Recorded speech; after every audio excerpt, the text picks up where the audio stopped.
Kami siap memuji dan mengagungkan Engkau pada saat pagi yang indah ini. Kau melayakkan setiap kami yang berdiri di altar ini ya Tuhan. Kau pakai kami, layakkan kami, karena setiap pujian kami naikkan boleh berkenan di hadapan-Mu. Kuasa setan, kuasa roh jahat bukan dari bantangnya kepada Engkau. Kami berserah, kami mengatakan di dalam nama Tuhan Yesus Kristus. Kiranya hanya kuasa-Mu saja yang melakukan bersama. Terima kasih Tuhan. Kami siap memuji dan mengagungkan nama-Mu. Haleluya. Amin.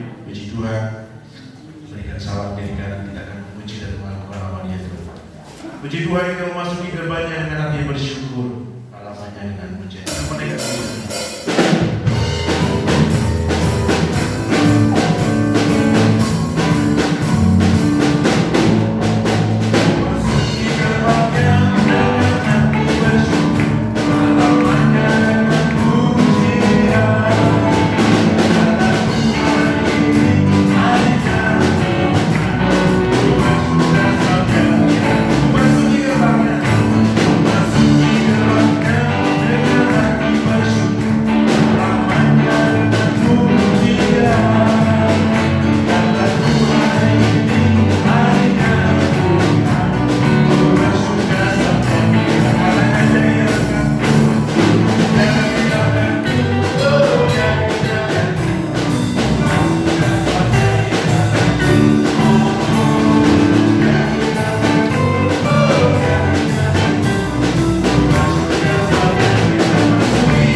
percaya bahwa rencana Tuhan terlalu indah dalam hidup kami, sebab Engkau sanggup melakukan segala sesuatu di dalamnya.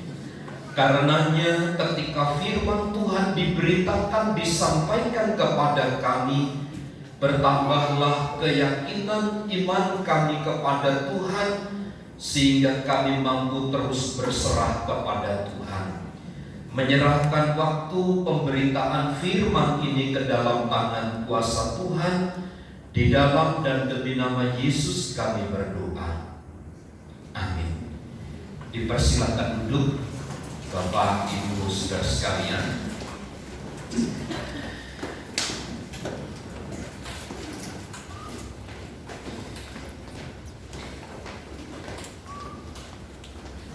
Hari ini di tengah-tengah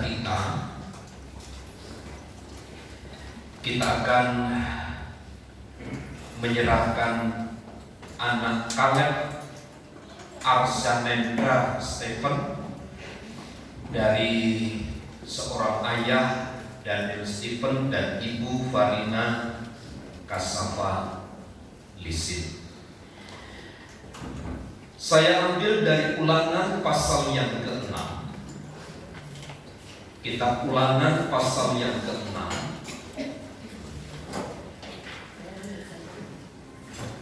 ayat yang ke-5 sampai ayat yang ke-7. Demikian.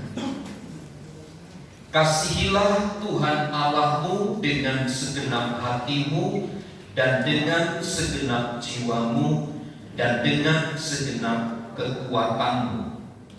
Apa yang kuperintahkan kepadamu pada hari ini haruslah engkau perhatikan.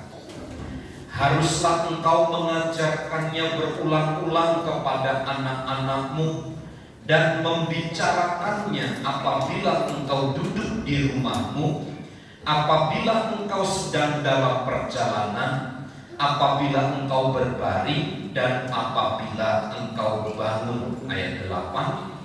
Haruslah engkau mengikatkannya sebagai tanda pada tanganmu, dan haruslah itu menjadi lambang di dahimu. Ayat 9. Dan haruslah engkau menuliskannya pada tiang pintu rumahmu dan pada pintu gerbangmu. Ayat ini berbicara tentang satu perjanjian antara Tuhan dengan gereja atau umat-umatnya.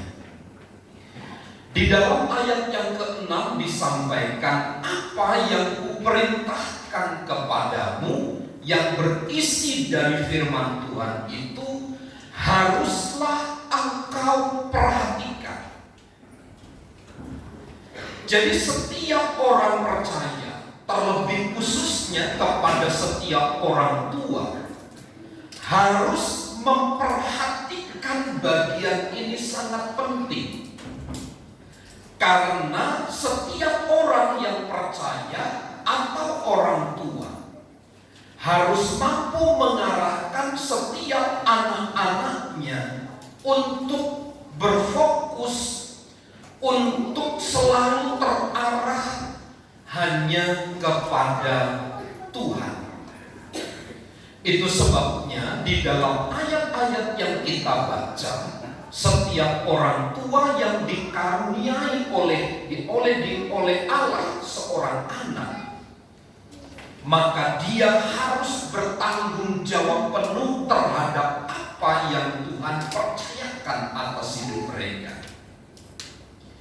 Tidak bisa kita hanya sekedar mencukupi kebutuhan secara materi, atau mendidik anak-anak kita di dalam dunia sekuler menjadi pintar, menjadi ahli dalam bidang pendidikan. Tetapi sesungguhnya pendidikan itu tidaklah cukup. Dan anak-anak itu yang diberkati oleh Tuhan adalah sesungguhnya mereka anak-anak yang juga dididik berdasarkan firman Tuhan. Tanggung jawab orang tua di dalam ayat 7, haruslah engkau mengajarkannya berulang-ulang kepada anak-anakmu. Pernyataan haruslah ini merupakan satu kepastian. Tidak boleh tidak. Hukumnya adalah harus, di mana orang tua mengajarkan firman Allah itu berulang-ulang kepada anak-anaknya. Kapan?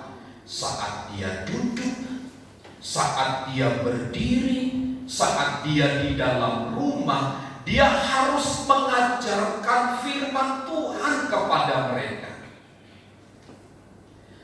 Tujuannya adalah agar anak-anak yang dipercayakan Tuhan kepada kita di dalam kesehariannya, mereka memperoleh nilai-nilai dari firman Tuhan yang pada akhirnya mereka hidup di dalam dunia ini menjadi anak-anak yang tahan, menjadi anak-anak yang kuat imannya, baik termasuk gaya hidupnya. Sekali lagi, tanggung jawab orang tua harus mengajarkan kepada mereka secara berulang-ulang.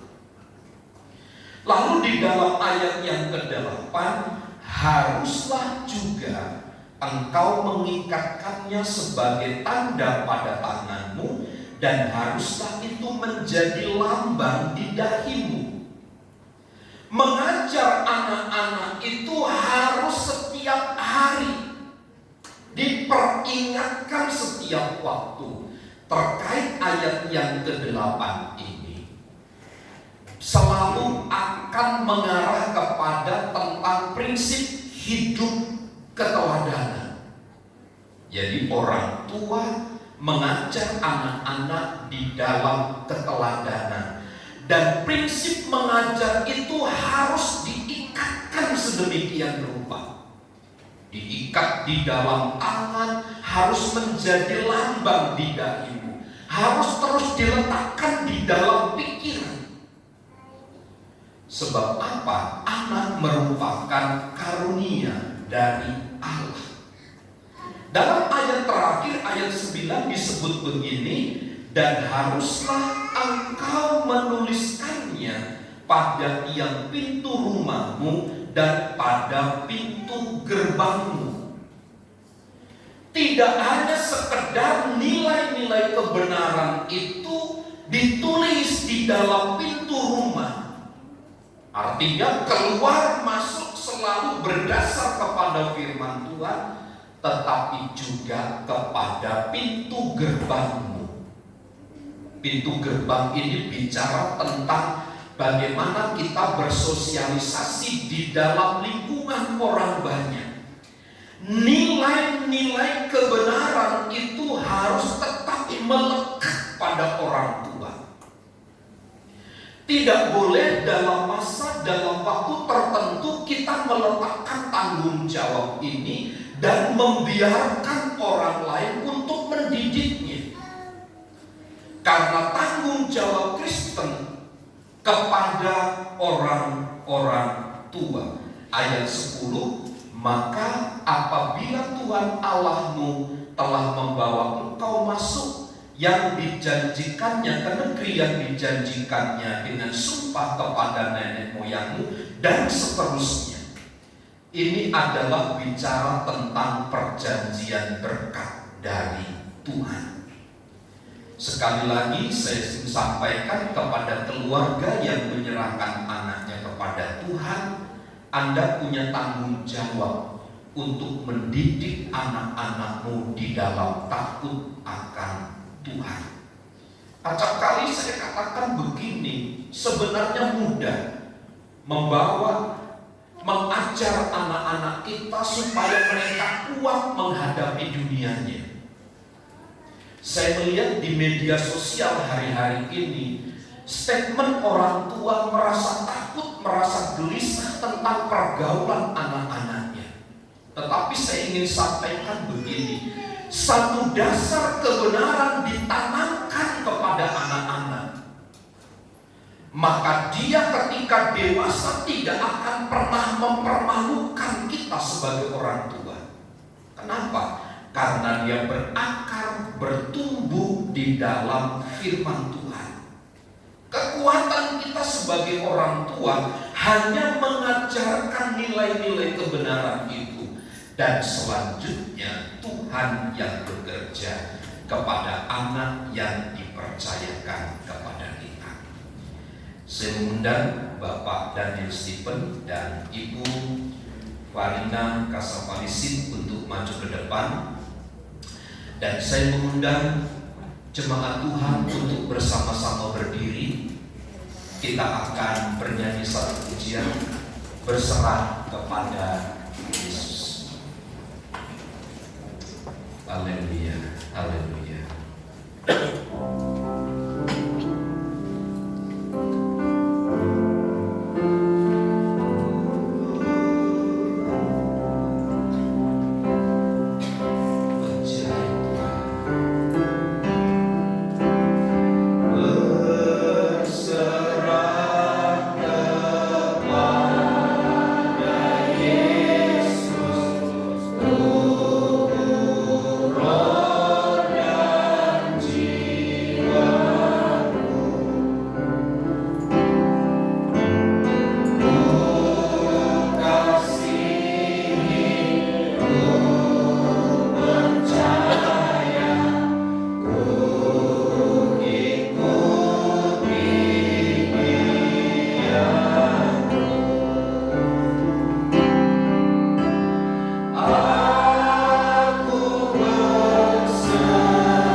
sebagaimana firman Allah yang telah diperdengarkan kepada kami sebagai orang tua, khususnya kepada keluarga yang menyerahkan anaknya kepada Tuhan.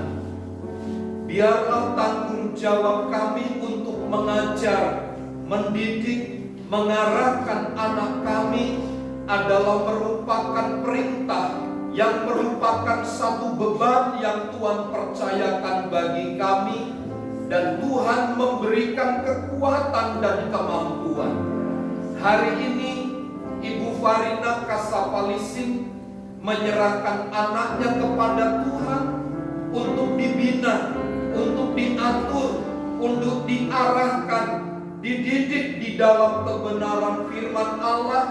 Dan hari ini sampai selama-lamanya kiranya tangan Tuhan yang bekerja. Berkatilah kedua orang tua mereka sehingga mereka dapat mendidik anak-anak mereka di dalam takut akan Tuhan. Hamba berdoa dan menyerahkan anak kami Kaleb Arsanendra Stephen ke dalam tangan kasih-Mu. Di dalam nama Allah Bapa, Putra dan Roh Kudus, kiranya belas kasih Tuhan, pertolongan Tuhan, dan berkat Tuhan dinyatakan dengan berlimpah hari ini dan sampai selama-lamanya. Anak kami Kaleb adalah menjadi milik kepunyaan Tuhan, dan Tuhan dipakai, dipermuliakan di atas hidup anak kami, dan dan juga orang tua yang takut akan Tuhan. Berkatilah anak kami Kaleb hari ini dan sampai selama-lamanya menjadi anak yang takut akan Tuhan, hormat kepada orang tua, dan mengasihi Tuhan untuk selama-lamanya. Berikan kekuatan kepada orang tua untuk mengarahkan dan mendidik anak ini menurut jalan dan ketetapan Tuhan. Kami serahkan anak kami ini ke dalam tangan kuasa-Mu. Di dalam nama Yesus Kristus kami berdoa. Amin. Silakan duduk Bapak Ibu saudara sekalian.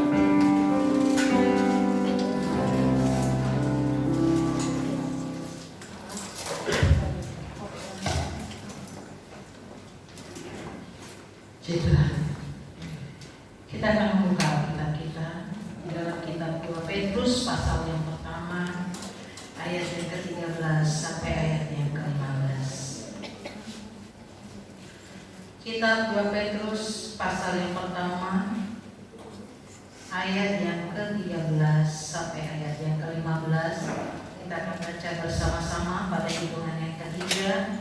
1, 2, 3. Aku menganggap sebagai kewajibanku untuk tetap mengingatkan kamu akan semuanya itu selama aku belum menanggalkan kemah tubuhku ini. Sebab aku tahu bahwa aku akan segera menanggalkan kemah tubuhku ini sebagaimana yang telah diberitahukan kepadaku oleh Yesus Kristus Tuhan kita.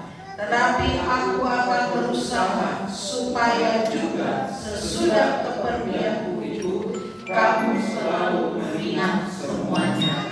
Puji Tuhan. Kitab ini dituliskan di saat dimana Petrus menyadari bahwa selama dia hidup dalam dunia ini ada satu panggilan. Ada satu tugas yang harus dia lakukan dan dia kerjakan. Dan Petrus sangat-sangat menyadari bahwa ketika hidup dalam dunia ini, pertumbuhan itu tidak akan pernah berhenti. Tadi kita lihat Farina menyerahkan anaknya, anak Kaleb. Dan itu akan terus bertumbuh, terus akan bertumbuh sampai pada usia di mana Tuhan akan memanggil kita semuanya. Nah, Bapak Ibu Saudara dikasih oleh Tuhan, kalau pada waktu minggu lalu dikatakan bahwa tubuh manusia itu bertumbuh di usia, berhenti bertumbuh di usia mungkin 21 atau sampai umur 23, masa pertumbuhan tubuh itu akan berhenti. Walaupun saya pernah membaca ada satu artikel yang menuliskan bahwa ada satu tubuh kita, bagian tubuh kita yang tidak pernah berhenti bertumbuh. Saya kurang tahu, tapi saya membaca sebuah artikel itu adalah hidung. Dia tidak akan pernah berhenti dalam masa bertumbuh, walaupun itu pertumbuhnya hanya sedikit sekali, tetapi dia akan terus bertumbuh. Nah, Bapak Ibu Saudara dikasih oleh Tuhan, pertumbuhan ini tidak akan pernah berhenti secara rohani. Kehidupan rohani kita itu tidak akan pernah berhenti sampai Tuhan memanggil hidup kita, maka selesailah masa pertumbuhan rohani kita semuanya. Di dalam ayat yang kelima dikatakan di sana ada ciri-ciri orang Kristen mengalami suatu pertumbuhan adalah dalam ayat yang kelima. Justru karena itu kamu harus dengan sungguh-sungguh berusaha untuk menambahkan kepada imanmu kebajikan dan kepada kebajikan pengetahuan. Salah satu ciri kehidupan Kristen yang bertumbuh mengalami sebuah pertumbuhan, dan pertumbuhan itu harus terus sampai kata Alkitab katakan dalam ayat yang ke-13 sampai kemah tubuh ini kita tinggalkan, tubuh ini kita tinggalkan. Dalam ayat yang kelima adalah dikatakan di sana kita harus selalu berusaha untuk menambahkan iman kita ini kebajikan.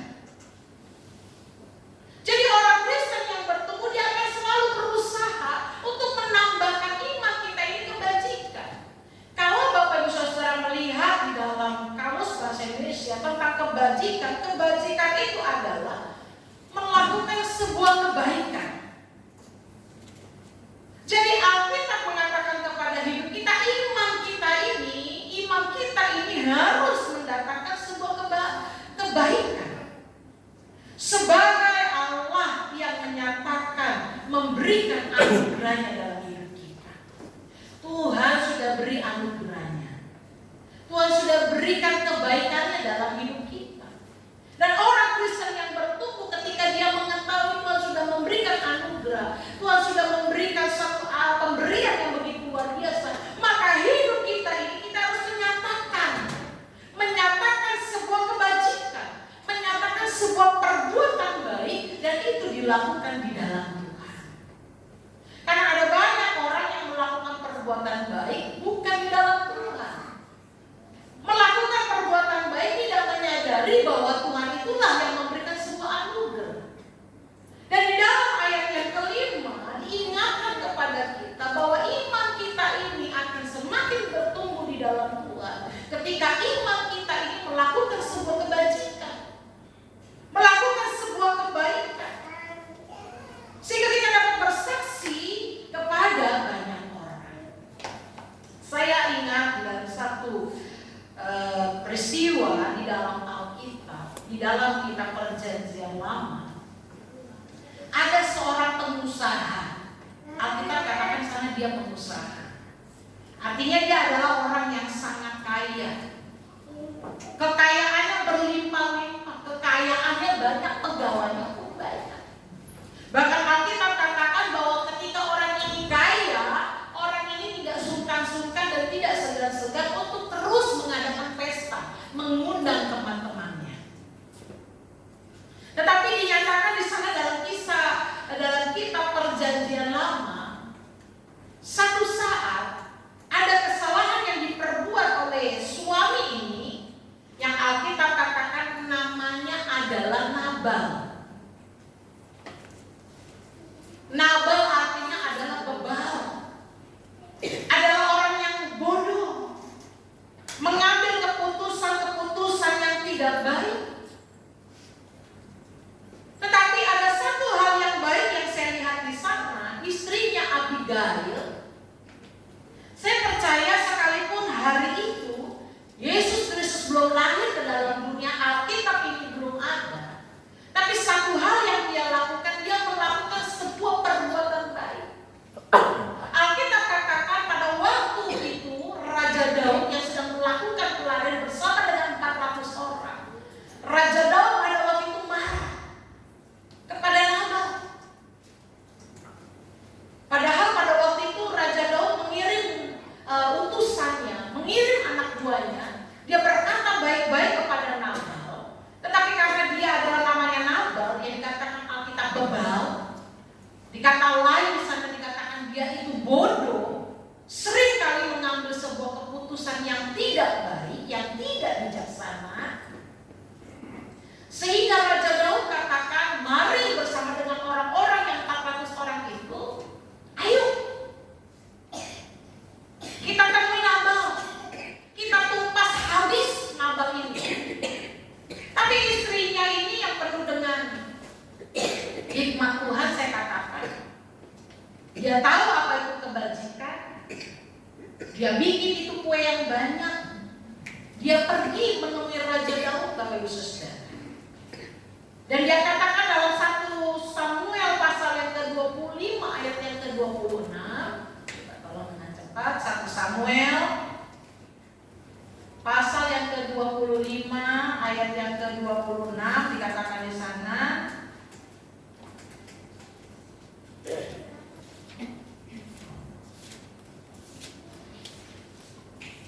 Alkitab berkata di sana, dikatakan ketika perempuan itu, ayat yang ke-26, oleh sebab itu Tuanku, demi Tuhan yang hidup dan demi hidupmu yang dicegah Tuhan daripada melakukan hutang darah dan daripada bertindak sendiri dalam mencari keadilan, biarlah menjadi sama seperti Nabal musuhmu dan orang yang bermaksud jahat terhadap Tuhanku. Saya melihat di sini, selama saya melayani pekerjaan Tuhan, ada banyak sekali saya bertemu dengan orang-orang yang memiliki uang, Bapak Ibu Saudara. Ada orang-orang yang memiliki uang yang saya percaya, dia orang percaya, dia bertumbuh dengan baik. Dia melakukan hal-hal yang baik, perbuatan-perbuatan yang baik.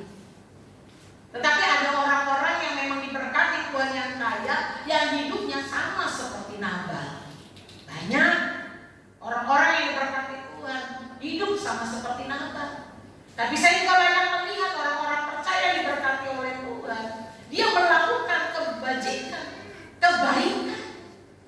Saya kemarin mendengar Bapak Gembala bersaksi bahwa ada seorang hamba Tuhan yang ketika dia berkhotbah dia katakan kekayaan itu akan datang dari mana saja ketika kita belajar untuk memperhatikan orang-orang di sekeliling kita.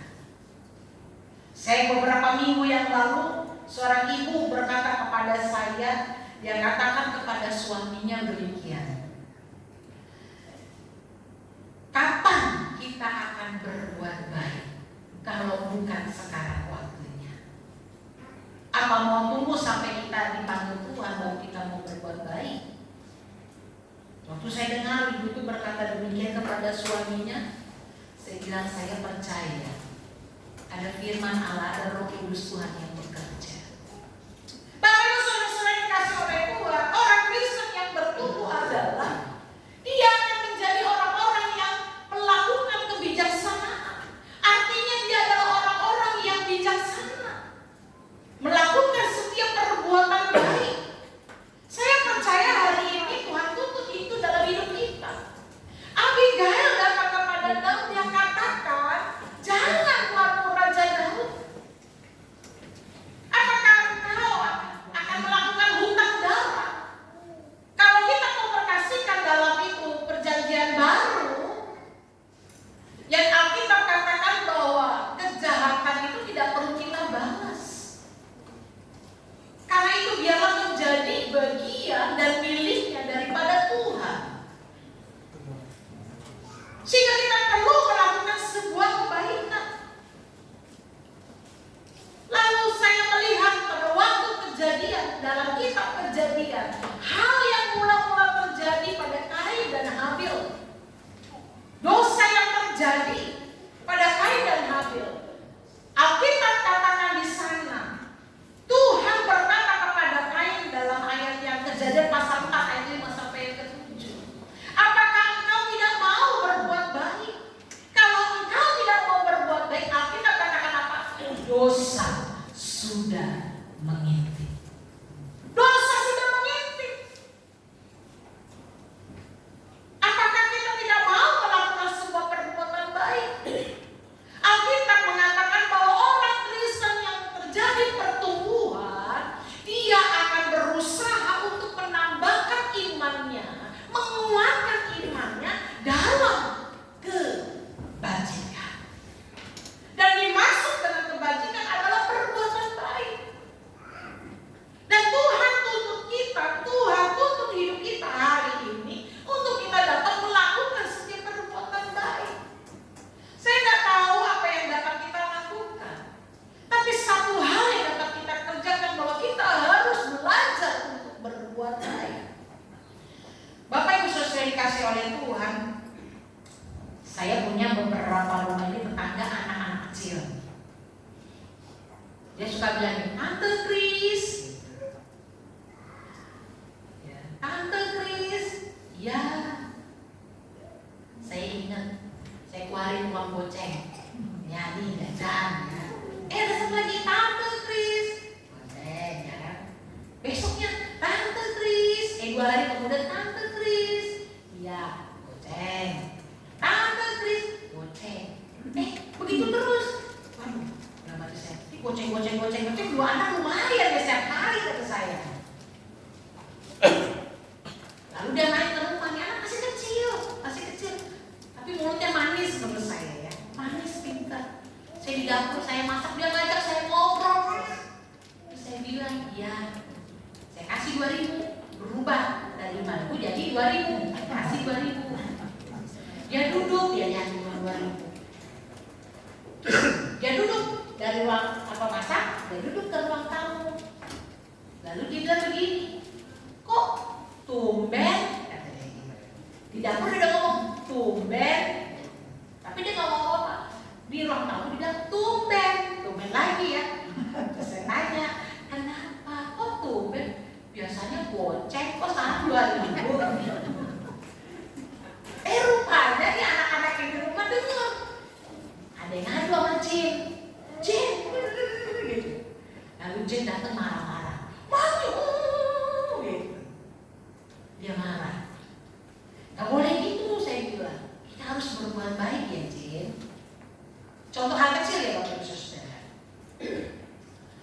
Lalu pulang sekolah 2 hari yang lalu, saya yang jemput. Dia ngobrol sama saya di belakang. Saya sedih Bapak Ibu Saudara. Mami, gitu. Ada teman aku 3 minggu yang lalu nggak masuk sekolah. Nah waktu dia masuk, teman aku tanya, kok kamu nggak masuk sekolah selama seminggu? Lalu dia bilang, aku nggak punya uang buat sekolah. Saya sedih ya sambil dengar. Lalu dia bilang begini, orang itu ngadu sama Jen yang dengar itu. Lalu Jen bilang gini, maksudnya apa? Kata Jen. Terus gimana Jen? Iya. Akhirnya aku bilang begini sama teman-teman, kamu tahu nggak teman kita ini susah loh, kata dia gitu. Ayo kumpulin duit yuk, kita buat dia jajan. Jadi kumpulin duit apa sih Jen? Terus kamu ngasih berapa Jen? 3.000 kata dia. Dikumpulin temannya sekelas itu 2.000, yang 1.000, yang 3.000, dapat 60.000. Anak-anak ya, dikasih. Jangan bilang sama mama kamu ya, nanti kita dimarahin ngasih kamu duit. Jangan bilang nih buat kamu jajan. Temannya menangis Bapak Saudara. Saya mendengar pun ikut menangis. Kita perlu hari ini tidak hanya memikirkan diri kita sendiri. Manusia selalu berkata, saya kurang. Tapi kita perlu sebagai orang percaya, sebagai orang Kristen yang bertumbuh, kita perlu tambahkan iman kita, berusaha selalu untuk menambahkan iman kita dengan cara apa? Melakukan kebajikan. Salah satunya adalah perbuatan baik. Kitab Kejadian katakan Tuhan berkata kepada Kain, kalau engkau tidak berbuat baik, dosa itu sudah mengintip. Dan memang betul, Kain tidak menang. Dia bunuh adiknya sendiri dia bunuh. Karena dia tidak dapat berbuat baik kepada adiknya. Bapak Ibu Saudara dikasih oleh Tuhan, hari-hari ini kita perlu belajar. Saya sudah katakan, saya tidak ada banyak orang yang diberkati Tuhan hari ini. Tapi ada 2 tipe dan 2 contoh. Satu orang yang diberkati Tuhan yang mau melakukan kebaikan. Tetapi ada orang lain yang mempunyai segalanya, tapi hidupnya sama seperti Nabal. Daud itu berkata, menyuruh kepada siapa itu? Anak buahnya, cuma minta makanan, bukan minta hartanya, cuma minta makanan untuk orang-orang anak buahnya yang sedang dalam pelarian. Tapi Nabal itu tidak dapat melakukan itu. Bapak Ibu Saudara dikasih oleh Tuhan, salah satu pertumbuhan Kristen akan terjadi ketika kita belajar untuk kita hidup dalam kebijaksanaan. Waktu kita belajar untuk hidup melakukan setiap perbuatan baik. Kita belajar Bapak Ibu Saudara. Apalagi pada waktu kita memberi di saat kita berkekurangan. Walaupun memang sulit, walaupun memang suka, tapi kita akan melihat segala perbuatan tangan Tuhan yang ajaib. Kita akan bersaksi. Orang-orang di sekitar kita itu tidak melihat Yesus secara langsung. Tapi orang-orang di sekitar kita akan melihat Yesus melalui kehidupan yang kita jalani. Entah kita berbuat baik kepada orang lain, entah kita berbuat baik kepada suami, entah kita berbuat baik kepada istri kita. Dan saya percaya hidup kita, iman kita akan semakin bertumbuh di dalam Tuhan. Dengan cepat saja dalam poin yang kedua. Dalam ayat yang keempat dalam kitab 2 Petrus pasal yang pertama, ayat yang keempat dikatakan demikian. Kitab 2 Petrus pasal yang pertama ayat yang keempat. Dengan jalan itu, Ia telah menganugerahkan kepada kita janji-janji yang berharga dan yang sangat besar, supaya olehnya kamu boleh mengambil bagian dalam kodrat ilahi dan luput dari hawa nafsu duniawi yang membinasakan dunia. Orang yang bertumbuh, orang Kristen yang bertumbuh adalah memiliki penguasaan diri. Penguasaan diri, Alkitab katakan dalam ayat yang kedunia, hawa nafsu duniawi yang membinasakan dunia. Seringkali ini terjadi pada orang-orang yang saat ini dikatakan, kalau Petrus katakan orang-orang percaya juga. Artinya kita harus belajar untuk memiliki penguasaan diri. Penguasaan diri ini berbicara mengenai proses Bapak Ibu Saudara. Proses bagaimana kita dapat melalui mengendalikan hidup kita ini. Mengendalikan hidup kita, sebuah proses. Ada banyak tawaran di luar sana Bapak Ibu Saudara yang menggiurkan hidup kita, membuat kita tergiur. Tapi kita harus belajar untuk melakukan sebuah penguasaan diri. Dan memang itu berproses. Saya mengingat sebuah tanaman pohon korma. Saya membaca tentang tanaman pohon korma. Walaupun ada banyak jenisnya pohon korma itu ternyata. Ada belasan jenis daripada pohon korma. Dan biasanya pohon korma itu yang aslinya dia tumbuh di padang pasir. Walaupun hari-hari ini ada banyak pohon-pohon korma yang lain yang ditanam di Indonesia. Tetapi aslinya pohon korma itu adalah dia bertumbuh di padang pasir. Dan Bapak Ibu Saudara tahu kalau kita melihat tanaman pohon korma itu besar. Seperti kelapa sawit menurut saya. Tinggi, dia besar. Dan dia hidup itu di padang pasir. Tapi tahukah Bapak Ibu Saudara, cara pertumbuhan daripada pohon korma ini, ketika bijinya itu ditanam, itu dia tidak langsung ke atas, tidak langsung tumbuh dia naik ke atas, tidak. Tapi akarnya dulu yang akan bertumbuh. Akarnya itu bertumbuh dia ke dalam.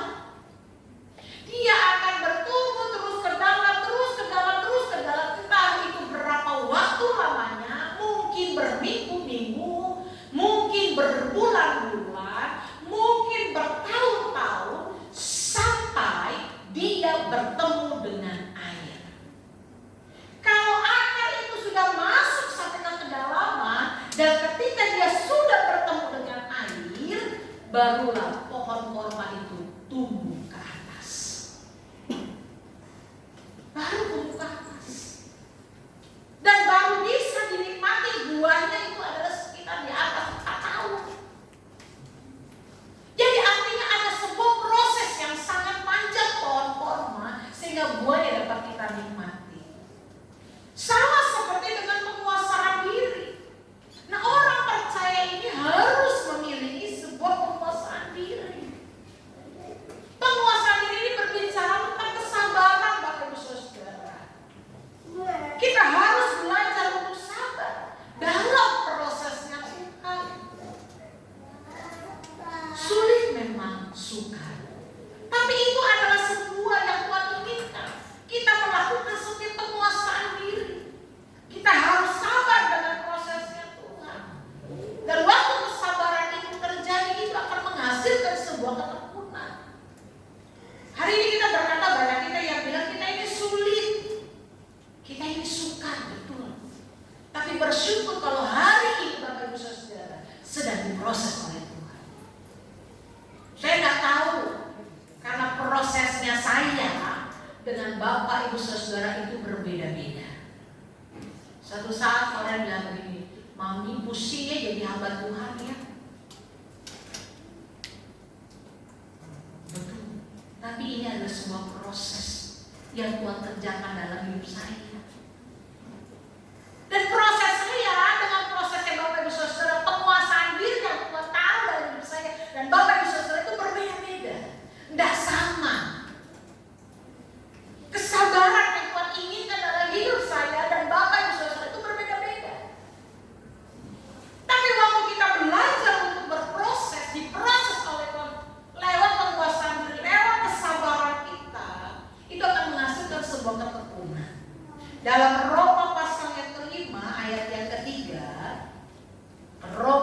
pasal yang kelima, ayat yang ketiga dikatakan demikian.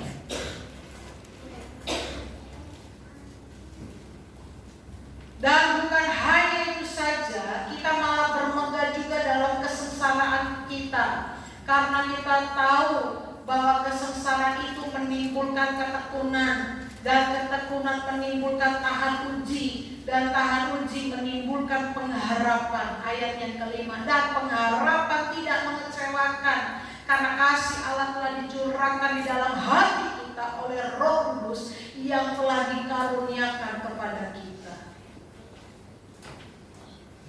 Kita diproses Bapak Ibu Saudara, lewat kesabaran kita. Banyak orang, ya, apalagi menurut saya orang-orang hari-hari ini yang lahir di zaman-zaman sekarang ini yang serba instan, semuanya serba cepat.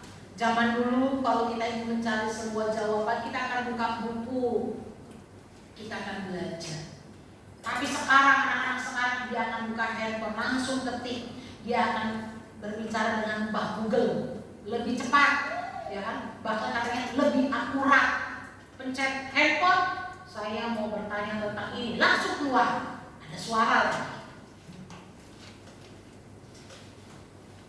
Sulit hari-hari ini orang untuk belajar bersabar, menghadapi setiap proses-proses kehidupan, menghadapi kesengsaraan. Kita maunya yang cepat. Tapi Alkitab katakan dalam ayat yang ketiga, pada waktu kita mengalami kesengsaraan, itu akan menimbulkan sebuah ketekunan Bapak Ibu Saudara. Dan bukan hanya ketekunan, itu akan mengalami sebuah pengharapan. Kalau hari ini kita diperhadapkan dengan kesengsaraan, dengan kesulitan, dengan tantangan, masalah, persoalan, dengan kelemahan-kelemahan tubuh, saya yakin dan percaya Tuhan menginginkan sebuah pertumbuhan dalam hidup kita semua. Tuhan inginkan pertumbuhan. Lewat apa? Waktu kita mengalami kesengsaraan, kita belajar untuk dapat menguasai diri. Untuk kita dapat apa? Belajar untuk sabar menghadapi setiap kesengsaraan. Bahkan pada waktu kita bersengsara, Alkitab katakan itu akan menghasilkan ketekunan. Dan ketekunan itu akan membawa kita kepada pengharapan. Bapak Ibu Saudara dikasih oleh Tuhan, selama kita masih ada dalam tubuh ini, kita akan mengalami sebuah pertumbuhan rohani, akan mengalami sebuah proses yang menginginkan untuk kita dapat bertumbuh. Jangan berkata, saya berkonsul dengan kepada banyak orang. Seringkali orang mengatakan, oh hamba Tuhan gak banyak proses. Kata siapa? Hamba Tuhan pun diproses. Kadang-kadang kita sudah melakukan sebuah perbuatan baik, tetap tidak dianggap. Mungkin ibu berkata, bapak-bapak berkata, saya sudah baik, tapi tidak dihargai kebaikan saya. Saya percaya kita sedang diproses. Teruslah untuk tetap terus berbuat baik. Alkitab katakan jangan jemu-jemu untuk berbuat baik. Terus lakukan. Kalau hari ini kita mengalami kesengsaraan, kita diproses oleh Tuhan, ayo kita belajar untuk dapat menguasai diri kita, untuk kita dapat bersabar. Jangan pernah kita berkata, Tuhan, kenapa Tuhan saya hari ini mengalami kesengsaraan. Ada berapa banyak dari kita seringkali kita nggak lagi percaya kepada Tuhan. Ada berapa banyak dari kita hari-hari ini kita nggak sungguh-sungguh di dalam Tuhan. Karena apa? Karena kita mengalami kesengsaraan.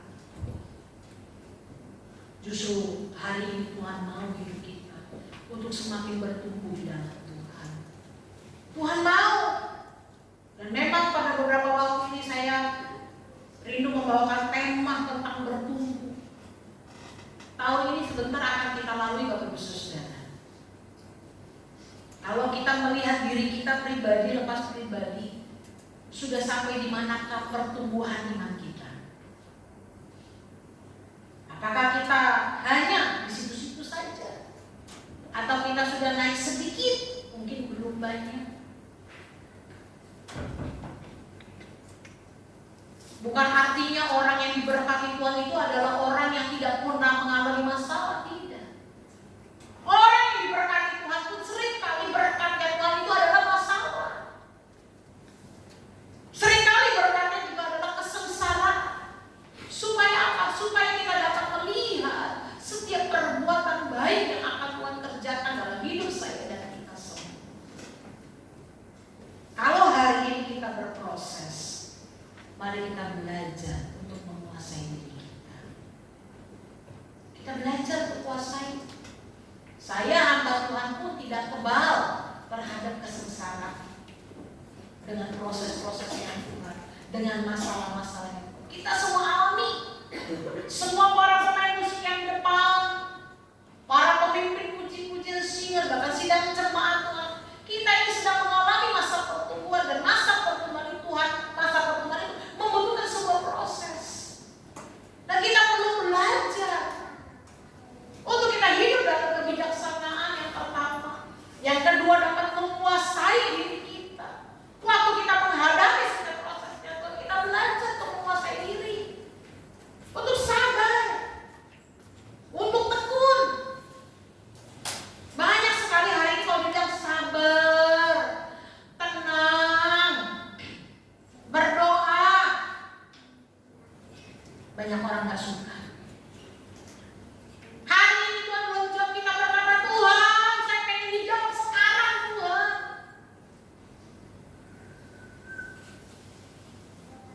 Saya katakan kepada seseorang, jawaban Tuhan mungkin belum hari ini, mungkin juga belum besok,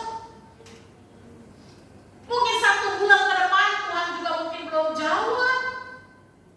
Tapi kita perlu belajar untuk dapat menguasai diri kita, untuk kita belajar untuk bersabar, untuk kita belajar tetap tekun di dalam Tuhan, untuk menunggu waktunya Tuhan.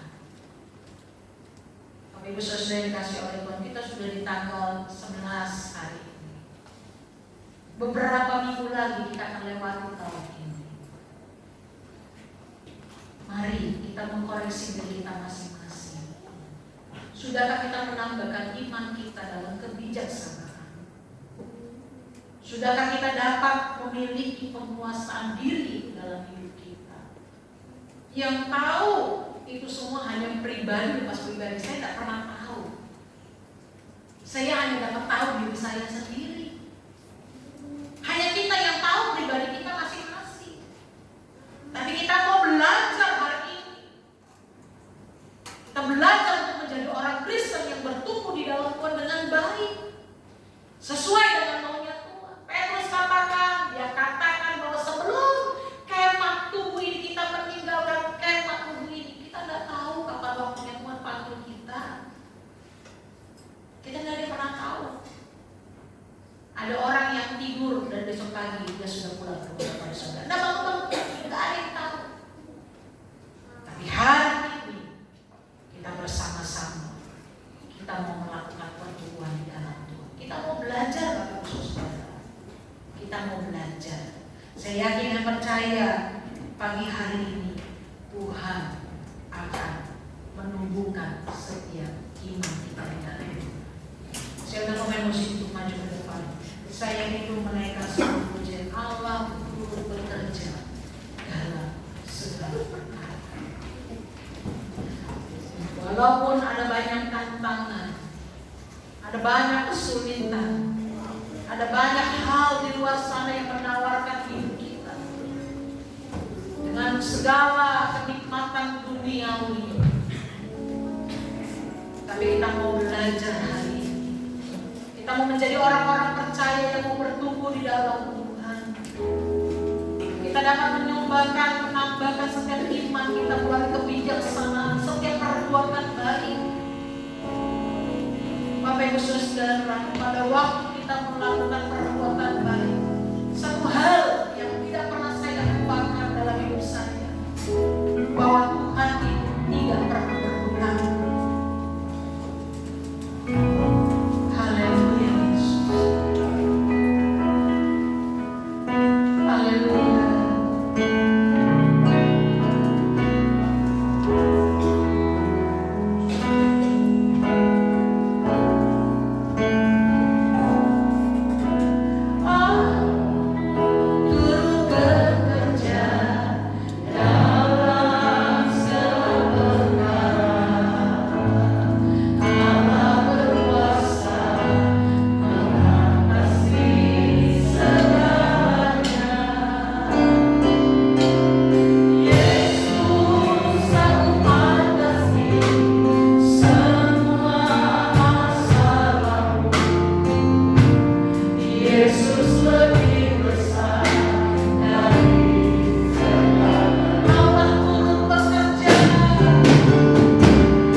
tidak tahu yang menjadi prosesnya Tuhan dalam hidup kita.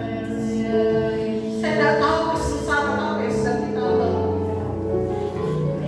Apakah itu berbicara tentang ekonomi, tentang masalah keluarga, tentang sakit dan penyakit. Tapi percayalah satu hal, itu akan menimbulkan pengharapan kita di dalam Tuhan. Dan Alkitab katakan bahwa pengharapan di dalam Tuhan itu tidak akan pernah sia-sia. Tuhan akan menolong hidup kita. Saya rindu kita menaikkan sebuah pujian ini kembali dan siap jemaat Tuhan untuk bangkit berdiri. Haleluya. Yesus lebih besar dari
proses-prosesnya.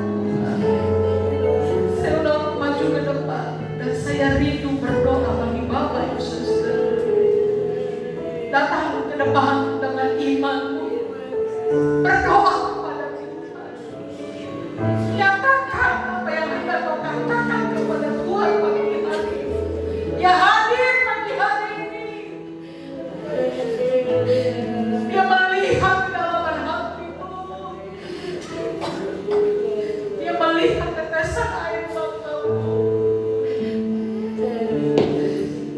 Saya rindu untuk berdoa bagi Bapak Ibu Saudara.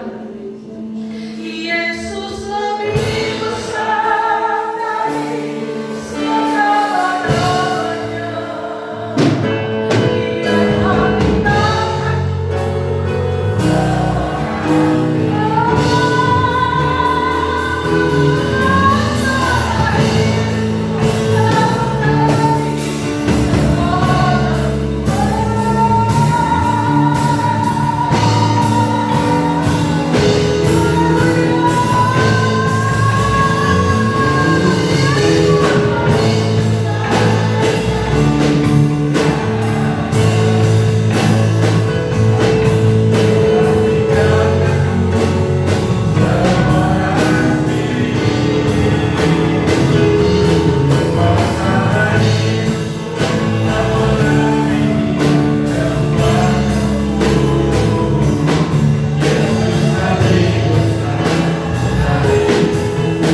keberadaan kami.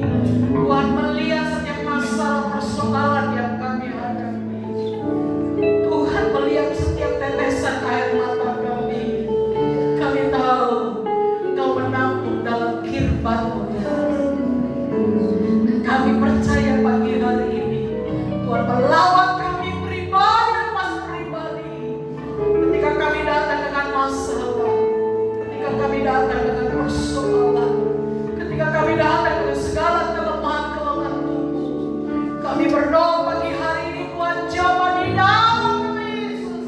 Yang sakit Tuhan sembuhkan, yang lemah Tuhan kuatkan, yang susah Tuhan berikan penghiburan, Tuhan berikan kemenangan. Dan ketika kami berdoa memanggil nama Tuhan, kami percaya Tuhan hadir dan Tuhan menjawab setiap doa-doa kami. Dan pagi hari ini Tuhan melawat kami yang duduk di atas, kami yang di bawah, kami yang di depan, kami yang di belakang. Lawatan Allah terjadi, kuasa Tuhan dinyatakan. Maka kami berdoa bagi saudara-saudara kami seiman yang tidak hadir pagi hari ini, Tuhan pun menjamah hidup mereka. Kami percaya Tuhan, ketika kami melangkah, ketika kami berjalan menjalani hari-hari kami percaya ada tangan Tuhan yang menuntun kami, ada Roh Kudus Tuhan yang bekerja, bahkan ada firman Allah yang menuntun langkah kaki kami, sehingga kami berjalan sesuai dengan setiap kebenaran firman Allah. Materaikanlah firman-Mu dalam hati dan pikiran kami. Kami mengucap syukur kepada Tuhan. Di dalam nama Tuhan Yesus kami berdoa kepada Tuhan. Haleluya. Amin. Puji Tuhan, terima kasih untuk Gembala menyampaikan firman Tuhan yang tentunya sudah memberkati kita semua. Amin, saudaraku. Kita akan memberikan korban persembahan, kami yang bertugas menuju ke depan.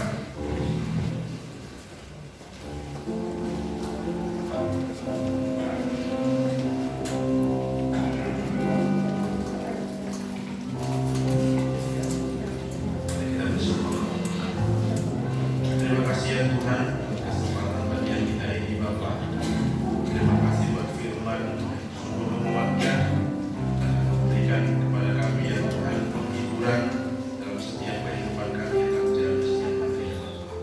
Saat ini kami akan memberikan sebagian daripada milik kami yang kau berikan kepada kami ya Tuhan, dari kau menyucikan tangan kami ya Tuhan, akan memberkati setiap kami ya Tuhan. Terima kasih Bapak, terima kasih kami akan memberi dengan rasa sukacita di dalam nama Tuhan Yesus Kristus. Aku berdoa, haleluya. Amin. Siap langkah. Aku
Selamat ulang tahun kepada Ibu Rina Pratenka